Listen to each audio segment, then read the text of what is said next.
And we're back. Welcome. This is Aluminum Tarot. We are about to read for the sign of Aries, Sun, Moon, Rising for the month of March 2026. And for this particular reading, we're going to go over the general energies that take place for this month. Maybe, I guess it's kind of like a what you need to know now kind of message. But we're going to go through that and we're going to try to see what messages can come from this. And hopefully, this will be something insightful for you. And if not, if it doesn't take, please watch your sun, moon, or rising.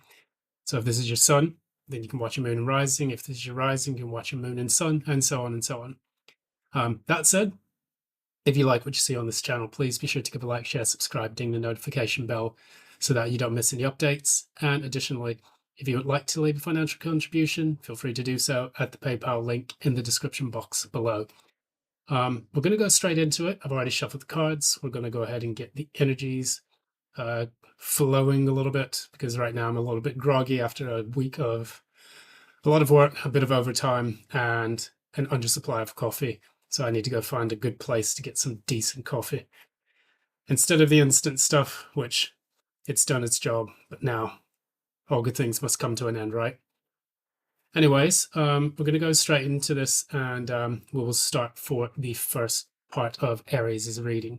So for Aries, you have the Knight of Swords in the reverse. So Knight of Swords can be a card of recklessness, but can also be a card of a failure to communicate, sometimes being a bit too brash, too harsh about things. So something's got you quite upset in this particular period, and what you're trying to find out is, how exactly you can calm yourself, as well as get your, maybe get your anger under control after someone maybe has wronged you or maybe has done something to upset you in whatever way that they've done that.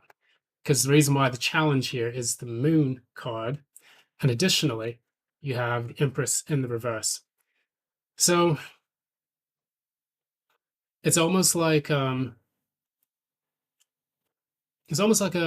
I would say a depression if of sorts, but maybe there was a bit of someone who had been a bit deceptive, because the moon is where things happen in the dark. And additionally, the Empress in the reverse may be someone who was overbearing or smothering in, to a degree. This could have taken a knock on your confidence. And additionally, when you did finally get to the point where you decided you were going to lash out against this person, that is where the hurty words came through. Now, of course, when we deal with certain people, the challenge of the moon is kind of like to use your intuition as well. The challenge being the Empress in the reverse. It could be a person specifically, but it could also be learning how to recognize your own abundance in this matter. So if you have your energy or your anger, directed towards an individual or towards a situation, always remember that you are abundant, that one person is not going to be the major thing that your life centers around, but it's going to be one lesson that you learn, that after you learn it, you can manifest something new that's going to be way better or conducive. So it's always important for you to recognize that in the upright, the Empress tells us that we are an abundant tour de force when it comes to the ability to bring in things that we need and to push out things that we don't need, or to not accept things that we don't need. So in the recent past, you had the Wheel of Fortune in the reverse, clarified by the King of Wands in the reverse. So we're seeing a fire energy here. We see that there was someone who was probably playing a lot of games with you. It was a bit of difficulty with someone that was not particularly forthright and forthcoming with the way that they kind of toyed with you, because the King of Wands in the reverse is not a very scrupulous character, as I've explained before with the Knight of Wands. Knight of Wands is more immature, but the King of Wands is a master of bullshit. How can I really say it? And for lack of better words, the King of Wands knows how to manipulate, knows how to play games, leave you with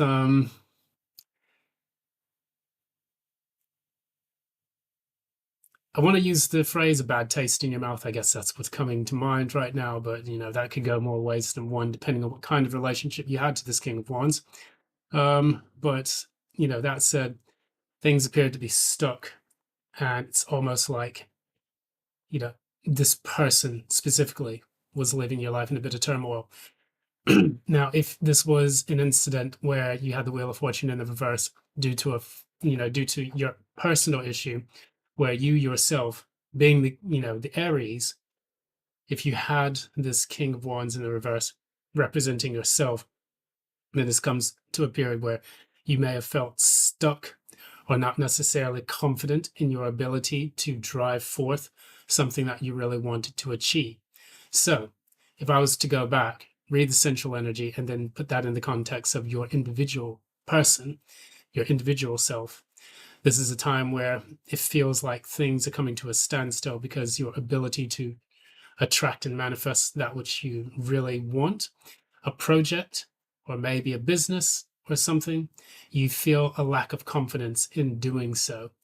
So I know the Aries are very strong initiators of things. The astrological stereotype is that they're not always good at finishing them. So however that applies to you, you could definitely take a look at your situation and see where there are areas that you can make improvements that would then in turn allow you to get into the flow of bringing forth your manifestation. And what I see, in the past, we have, well, in the near future, actually, we have the King of Swords in the reverse, clarified by the Ace of Cups. So I'm going to pull a signifier just to see what this is all about. What is the signifier for this reading? Okay. As expected, you can take the love reading because, of course, this is what it's all about. Person going towards love, person wanting love, maybe not being confident enough that they can bring that person that they love into existence. Nevertheless, in the near future, what you'll need to do, if you want this love, if you want to attract it, you're going to have to get your head clear. You're going to have to be able to lift the fog, lift the veil, think clearly and confidently about this person. And is this person worth your time? Is this person going to be a good asset to your life? Think about all the practical things, because one of the things that you don't want to do is play games in order to get someone to enter into your life. And I don't want to beat a dead horse, but that horse is being kicked in the teeth, the big old horse teeth right now.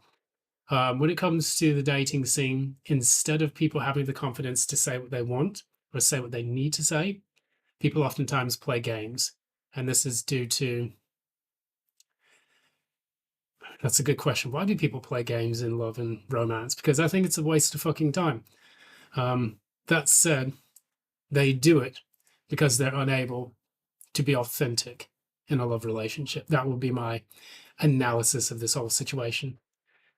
Oftentimes, when people want to go into, they want to enter some kind of partnership, say, for example, they want a sexual relationship, they'll sometimes use head games and mind games to play it as if they are trying to attract a love relationship.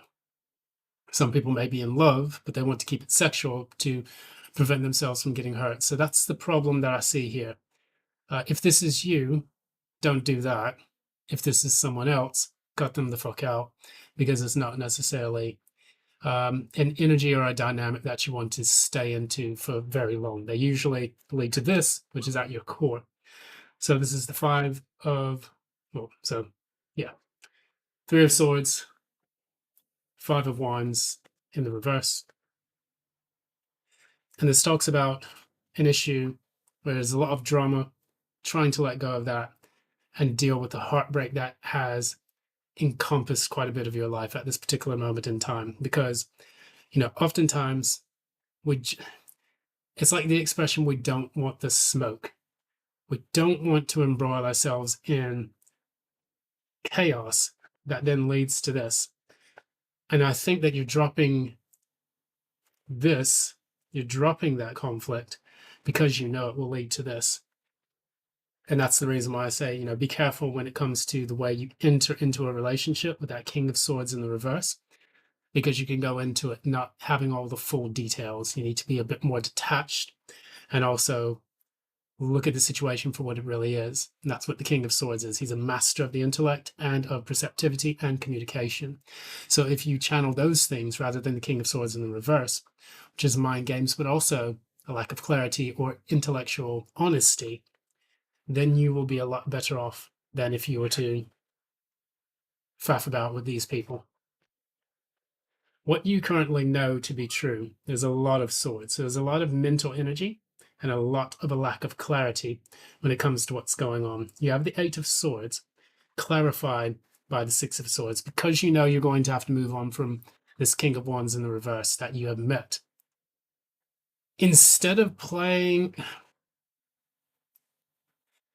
the typical querent, so say, for example, if I'm reading in a group of people their tarot card reading, and oftentimes it will be a woman that comes to a tarot group, and they will ask the same question every single time. I met a guy. I've been seeing this guy for 4 months. Is he going to commit to me? I tell him before I even pull the cards, the answer is no. Not no, but hell no.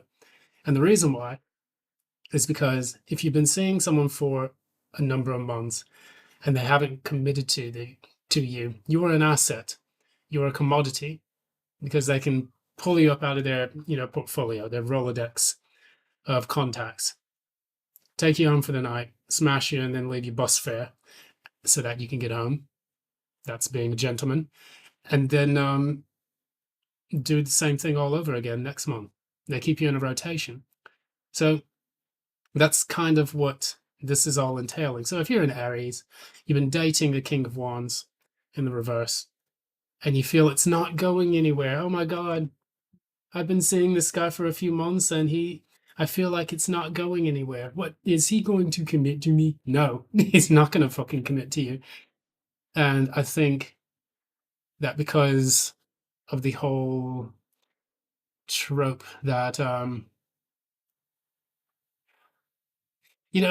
when it gets to the point where women are all on a website, are we dating the same guy?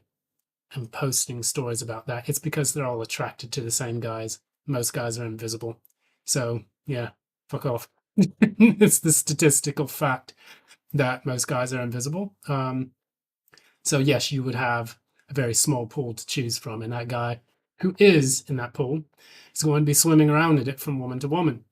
So, that said, that's just for the ladies. Guys, it's the same thing. What we have as the outcome of all of this, we have the Hierophant, and then we also have the Queen of Wands in the reverse. So you go from a King of Wands in the reverse from the past, and we go to a Queen of Wands in the reverse in the future. Very interesting how that works out in tarot. But the Hierophant is learning a very valuable lesson from the universe.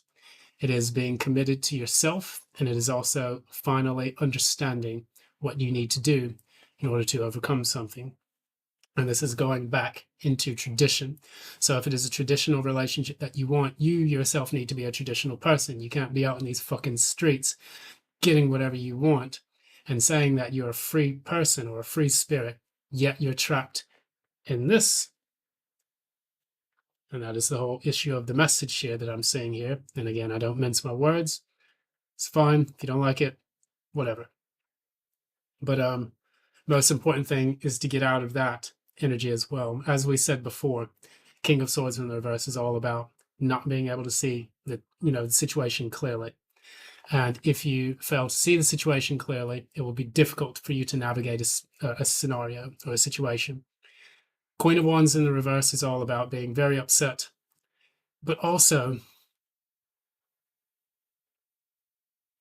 with this Hierophant and this Queen of Wands in the reverse, it's like, have you learned the lessons of the past where you have been this Queen of Wands? You've been the side chick or the side man, whatever you want to call it. Even though it's Queen of Wands, it can still represent male energy if you're a male querent. Think about all the times where you've been a side piece and what led to that situation. And then decide for yourself how you can make better choices so that this doesn't happen again. And by doing that, you can avoid this broken cycle, this very stuck cycle that keeps you in this energy. And this is how most people approach their relationships in 2026 and even before, especially after the pandemic. I want this, but I behave like this. So be careful about that. And that is going to be the lesson that you need to learn in order for this to be a success in the near future. So anyways, I'm not going to gripe or moan or complain about anything, but that is your reading, Aries. One last thing, work through your fears. That is your oracle message for the Moonology Oracle deck. If you want a positive, healthy relationship, you're going to have to work through your fear of abandonment, fear of being alone, or fear of being cheated on. Get through that, and things will work out perfectly. So that's pretty much it. Thank you very much for this time to read for you. This has been Aluminum Tarot, and if you like what you see here again, please be sure to like, share, subscribe, ding the notification bell, and also continue to support the channel as you have. Thank you so much. And until next time, love and light. Bye now.